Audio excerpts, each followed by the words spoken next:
Hi, this is Jay Horowitz, the latest edition of Amazing Mental Alumni Podcast. My friend for over 30 years, Keith Hernandez. Keith, I've admired you for a lot of things. Your hitting, your leadership, your fielding. One thing I really admire, your neat scorecard. Let me ask you a question. This is my scorecard from 1983. Give me a grade on that. What do you think? Well, the handwriting's atrocious. Really? Yes, and let me see. X3. What does that mean? Foul out 3. Why is it X? I just made it up. That was my Really? system. They got a home run. Home run. My father taught me how to keep score in the 50s. This is the visiting team. Yes. And the other side's a home team? Right. My philosophy was, in case my schoolbook got stolen, the CIA couldn't use it. It's like hieroglyphics, Jay. Well, Um, you don't think it's good? P1 is pop out to pitch. Right. No, it's fine. Everybody has their own style. I can't read it. Long as you understand what it is. I probably couldn't go through this game right now, to be honest with you. That might go and send it to Cairo and they'll put it in the Egyptian museum. So tell me, with your scorecard, how did you develop this system? Did you started with SNY and the Sports Channel? Did you always have the system with all the pens? My good friend Jim Cott, Right. who I was former teammate in '82, Right. with St. Louis, and I played against him when he was with the Phillies when he came to the National League. Played against him. This was his card that he Right. showed me when I was first starting, and I think Jim was doing the Yankees then, and I just kind of made a couple alterations, but I like the basic concept of it, and it's right in front of me so I can know what's going on in game. What happens if you're colorblind, though? I'm not. But if you It's were, a problem for Ron. Rock can't Ron do it. doesn't like, what colors are those? I can't. But I mean, how did you pick the pens and stuff like that? I mean, the colors of the pens. Well, the whole thing is that this is Williams who pitched this game. He's the starter. He's in white. He's all here. It all correlates here. And then I got yellow as the relievers come in. I have different colors. So let me get my glasses here. So I mean, each reliever. Shreve came in on the yellow. He's the first guy that relieved, and here's his inning. So I can look and know as the game progresses that this is Shreve. Then the blue was Medina that came in and pitched 3 innings, and it's right there, so I know. So each reliever doesn't have his own pen, right? No, it's just in the chronological order the relievers come in, and it's on the other side too. So How long does it take you to make out this scorecard? You've got to. I've got batting average. I've got 2 rows here to the right of the names. So this is Altuve, 274, 11 doubles, 12 home runs, 23 RBIs, 32 runs, 19 walks, 41 strikeouts, 3 stolen bases, thrown out once. Those are the essential stats that I like. I don't want to spew OPS or on-base percentage unless it's a particular player like Nemo, who gets on base a lot. So I will put here, you notice his on-base percentage is right next to the left of his batting average because that's pertinent to Nemo's game, and he's a leadoff hitter. So what are these color things on the side of you? This is over here are just to differentiate, but it's still the same. Nemo, right here is what they hit in runners in scoring position, RISP. This is left-handed pitchers, what they hit against lefties with home runs. Right-hand pitchers. So I just kind of put a yellow here so I know that particular pitcher of the day was Urquidy was a right-hander, I believe, so I have the highlighted on right-handed. If it was a left-hand pitcher, I would highlight the left-hand bar. See, my problem is my eyesight is not good. I couldn't. Well, mine's going bad too. Well, not as bad as my Keith, to be honest with you. But this is my relievers up here, Jay. See, I use the big boxes because I could never write in. Well, my boxes are about your size, a little bit bigger actually. They're wider. If you look, I mean, this is much easier to carry around. I get it, but your boxes are smaller. Mine are wider, as you can see, because I like to write in, this is a home run, so you got to go all the way around. In the red, I fill in when they score a run, and I fill in the diamond because they went around the bases, and then I put a circle for an RBI with a red dot. So How many innings do you have on your scorecard? Jay, I have 14. What happens if you go to the 15th? That becomes a very big problem. But with the hope the runner on second base, which I hope they get rid of. Yeah. It's very rare, and it doesn't happen anymore. Do you go through whiteout? I used to go like 7 bottles of whiteout a year. Well, I have whiteout because sometimes they change lineups, Right. which is really a pain. I always put errors in red too, so this is an E3 because I want that to stand out. These are at the end. These are by inning. So this is the hits on the top bar, this is the errors, and this is the left on base. And then over here I put the total. Okay, so there's 8 hits, no errors, 7 men left on base. And I put in red when there's a run scored. So I know when the run's scored without, I can look here or I can look up here, which is where. And this is what Jim used to use? Yeah. How do you remember all this stuff? What do you mean remember? I mean, with the pens and this, I used to have one. Well, Jim didn't use the pens. That's just me. That's my touch. Was there somebody who you copied that from, the pens, or just did it your own? No, just my idea was I can be able to see. I mean, look at it. You got Matone came in, and then Martinez, and then Abreu. So you had 3 relievers, and if I don't put anything here, I'm not going to know. So now I know that Matone came in the 7th inning by the yellow, and that's his pitch. That's his inning. And then Martinez is in blue because it matches. It's just easier for me to. Yeah, what method does Gary use? Is it a lot different than yours, or? Gary doesn't do the color schemes. He keeps scoring much similar to me, but he's got much more notes because he's play-by-play. Right. I'm just You cut the analyst, so pare it Gary down. has to call Right. the game as it happens, but he's also got to have a sense of what's going around the league. He does a lot of research on the players, where they're from, if they have an interesting background, Right. family background, or whatever, and also what's going around the league. If, say, Freddie Freeman of the Dodgers is in a 5 for 55 slump, or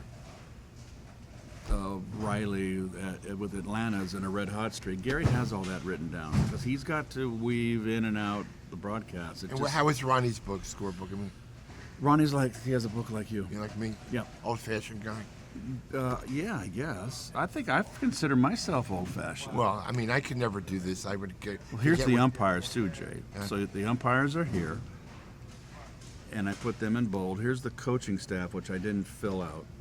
So you have the manager, bench coach, pitching coach, hitting coach, bullpen coach, and general manager. General manager I hardly ever put in because what am I gonna? I don't care about the general manager. What happens if you lose one of your pens during the broadcast? I have backups. You backup pens? Oh yeah, I have backup glasses. Yeah. Here's where I have the team record, how many games they're ahead or behind, and I usually fill it out better. This is this is the Mets. No, it's Houston. So Houston came in. I don't, and this is game 1 of the series. So I really haven't seen Houston. So I really need to have the stats on Houston. They're 18-11 home, 22-14 away. They're 5-5 last 10. They're 10 games ahead. You have a lot of information on here. I mean, Well, we get the stat pack, and I also put in because of a point of interest. So I remember when Houston and the Mets came in together in '62. Houston usually beat up on the Mets. yes. So I put in here just for giggles. The lifetime record of Mets in Houston is Houston's 312 to 260. So they pretty much beat up on the Mets. Do you ever ask what other announcers do, or you just, I mean. This is my regimen here. I do tend to watch opens more to see how someone presents himself, even in football or basketball, any sport. When Right. they do the open, and I'll watch and see if someone has a technique that might work for me or that I like. which I never paid attention to before. Here's the diamond right here, the field, Jay, and I didn't fill in the coaches first. Usually I do. Here's all that Malonzo at first, Guillorme at second, Lindor, Escobar, Mazika, Cana, Nimmo, Marte. Then I put the winning pitcher here, the end of the game, losing pitcher, if there was a save, home runs. It's a lot of information. It's just in the end of the game. This is the starter's numbers. So I have current, what he's pitching against lefties, righties. This would be Williams, and home runs. And then up here I have his career win-loss record, ERA, and how many starts in games and starts. And then I have opposition career. So Williams was coming into that game was 0-1 lifetime, 540 earned run average in only one start. And then because it was only one start, I put in 6 2/3. He gave up 4 runs. And then I put up information up here above. He's 6'3", 235, 30 years old, from San Diego, California. Went to God, that's a Arizona lot. I could State. never do that. Second round pick, 2013 by Miami. That's. I would need like 4 sheets of my. Oh, I just squeeze it in. And through the years, right? You signed balls, uniforms. How does it feel like in the near future, the Mets and City Field could be selling your scorecards to the fans? Do you ever think to that point, do your scorecard be available? it was actually my idea. It was your idea? I was the one that pitched it. Really? Good. People love my card. They want to see my card. They tweet and they love my card, and I just got the idea. Well, why don't we? It makes perfect sense. Sell them in the stadium here, this size if you want, or do a size like this in a binder, for those that want to. That's not too cumbersome when you're at a game. Before this, what did you do? Did you save these at home? I mean, Last year I gave Gary's wife, Lynn, all of them, and I signed them for her charity. oh, that's great. Normally, that's the first year I did that. Normally, I just rip them up and throw them away. Really? Yeah. I have about Gary's got his whole, Yeah. loft, I have about 30 attic scorebooks at full home. of them. Every year he's been with the Mets, Really? radio, and he's got every game. I said, Wow. that's a fire hazard, Gary. We're into the July now. A couple Right. of days away from July 9th, the day we retire your number. As it's getting closer, how does it feel a couple of days away now? Well, it's 8 days away as we speak. It's starting to hit home now. I'm a great procrastinator. I can push things aside. But now it's getting to where I think my kids are going to come in on Tuesday. My brother's coming in on Wednesday. So I'm going to have to start writing down on a pad. I mean, I've got 5 minutes to speak, and I'll be 5 minutes. So I've got to start putting together what I'm going to say, but I don't like to be scripted. I'm never good scripted. So I'll just have bullet points, people I want to thank or were important to me, my family, and also just address the Met fans that have been so wonderful. So I've been kind of thinking about it. It's in my brain, but I got to start writing it down on paper now. And I'll get through it in 5 minutes. And evidently, we're going to have a little surprise on I'm going to throw the pitch, the opening day, not the opening day, the game pitch. I'm going to throw it. And I'm going to have my brother catch it. Great. Well, Yeah, so Gary's I gave Gary my first baseman's mitt after we won the '86 World Series. He's got the glove that I wore Right. through the playoffs, second half of the season in playoffs and World Series. So he's going to bring that, and we're going to have a little twist in where I'm going to throw the ball, throw the pitch. what has Gary meant to you through the years? I mean, a lot of close friends, teammates. But for me, known Gary as I did, he's always been there for you. He's been a consultant, confidant. Mm-hmm. He picked his brain a lot. I mean, what does it have an older brother like that? It's very important. It's one thing our parents stressed when we were kids, and particularly my father, and particularly to Gary, because I was the baby brother. It's only 2 of us. Right. That Gary had to look after me, that's your brother, and family's blood's thicker than water, and you only got your family, and that's the most important thing.